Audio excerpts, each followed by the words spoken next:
Let's say you go out to eat at a pretty nice restaurant and the food is amazing. They had great customer service. All in all, it was a 10 out of 10 outing, but now you're staring face down at the bill. Do I tip 20%? No, maybe a 15% tip would suffice. Why do I even have to tip? I already have so many other unpaid bills. It's not like I'm not paying for the meal. Why the extra cash on a tip? I shouldn't think like this. The service was impeccable, but still, the story of tipping begins far from your neighbourhood diner. It originated in 17th century England, where wealthy patrons would give small coins, called vales, to servants as a token of appreciation. It was a way of showing generosity without any contractual obligation. Tipping crossed the Atlantic after the Civil War, but it wasn't welcomed with open arms. Many Americans considered it an aristocratic practice that went against democratic values. There were even anti-tipping movements. However, by the early 20th century, tipping became entrenched in industries like hospitality and dining. In the US, tipping isn't just a bonus, it's a lifeline. Most tipped workers, like servers and bartenders, earn a federal minimum wage of just $2.13 per hour. The rest of their income, it depends on you. But why does this system exist? It's because tipping shifts the responsibility of paying workers from businesses to customers. It's a cost-saving mechanism for employers, but it leaves workers vulnerable to inconsistent incomes. Research shows tipping can perpetuate wage gaps. Women and minorities in tipped industries often earn less than their counterparts due to biases in customer generosity. So is this system really fair? I'll leave that to you to answer in the comments. So why do we tip at all? First, reciprocity. Humans are wired to reward kindness. When someone provides excellent service, we feel compelled to return the favor. Reciprocity is one of the most natural and deeply ingrained behaviors in human interactions. It's that feeling you get when someone does something nice for you and you feel an unspoken urge to return the favor. It's not just a social courtesy, it's actually hardwired into us as humans. When someone provides excellent service, goes out of their way to help, or shows genuine kindness, we feel compelled to give something back in return. Think about it. If a waiter at a restaurant not only serves you well, but makes you feel valued with a smile and thoughtful attention to detail, you're much more likely to leave a generous tip or recommend the place to your friends. That's reciprocity in action. It's this unspoken social contract that says, you've been good to me, so I want to be good to you. This isn't just about manners, it's evolutionary. Back in early human societies, survival often depended on mutual aid. Sharing resources, lending a hand, or offering protection created bonds that helped communities thrive. Over time, this back and forth exchange became a part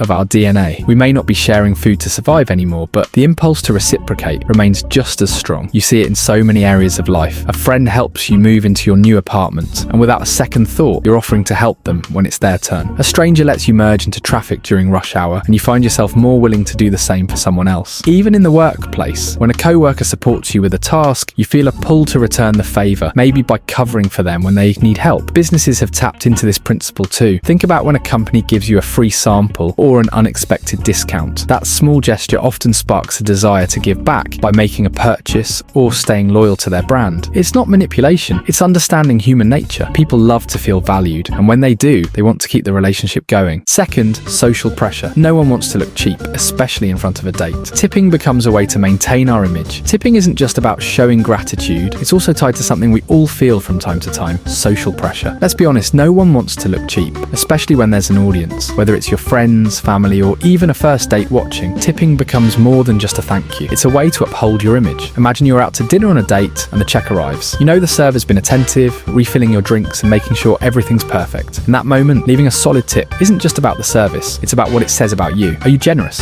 appreciative, or do you come across as stingy? That little gesture of adding a generous tip can say, I value good service, but also I'm someone who cares. It's not just dates either. Social pressure comes into play in so many situations. If you're with a group of friends splitting a bill, you don't want to be the one who skimps on the tip. Everyone's watching, and no one wants to be the person who didn't pull their weight, even if it's just the server or bartender catching a glimpse of what you've left. There's this subtle awareness that your tip reflects your character. Tipping, in these moments, becomes a way to avoid judgment and maintain social harmony. Sure, it's driven partly by external expectations, but it's also about how you want to feel about yourself. Leaving a good tip isn't just about pleasing others, it's about walking away with the confidence that you've done the right thing. Social pressure might sound like a negative force, but it can also work in positive ways. It keeps us mindful of how our actions affect others, encouraging generosity even when it's optional. And while tipping may start as a response to social cues, the act itself often leaves both the giver and the recipient feeling good. At the end of the day, it's not just about avoiding looking bad, it's about showing up as your best self, especially when others are watching. And finally, there's guilt. Ever feel bad not tipping that friendly barista? Trust me, you're not alone. Tipping can sometimes feel less like a choice service and more like a moral obligation. But not everyone tips the same way. In Japan, tipping is considered rude. Service workers take pride in doing their job well without expecting extra. Meanwhile, in European countries, service charges are often included in the bill, making tipping less of a dilemma. Compare that to the US, where we tip for everything, from taxi rides to haircuts to pizza deliveries. The cultural expectations can be overwhelming. So how did America become the land of tipping? Today, technology has transformed tipping. Those digital payment screens, they're designed to nudge you into tipping more. It's called choice architecture, and it's surprisingly effective. But not everyone's on board. Some argue tipping has gone too far, with gratuity requests popping up in places where service isn't personal, like takeout counters. Are we being guilt-tripped into tipping? Before we continue, remember that liking and subscribing to the channel goes a long way for supporting the channel. Don't forget to turn on post notifications as well, so you don't miss a single video. As automation enters the service industry, tipping faces an uncertain future. Will we still tip robots? Or could this be the push needed to abandon tipping altogether and adopt fair wages instead? The debate over tipping isn't just about money, it's about values. Should we reward exceptional service, or should everyone be guaranteed a living wage? The answer might depend on how much change we, as customers, are willing to demand. So the next time you tip, remember, it's not just a token of appreciation, it's a reflection of history, economics, and human psychology. What's your take on tipping? Let's hear it in the comments below.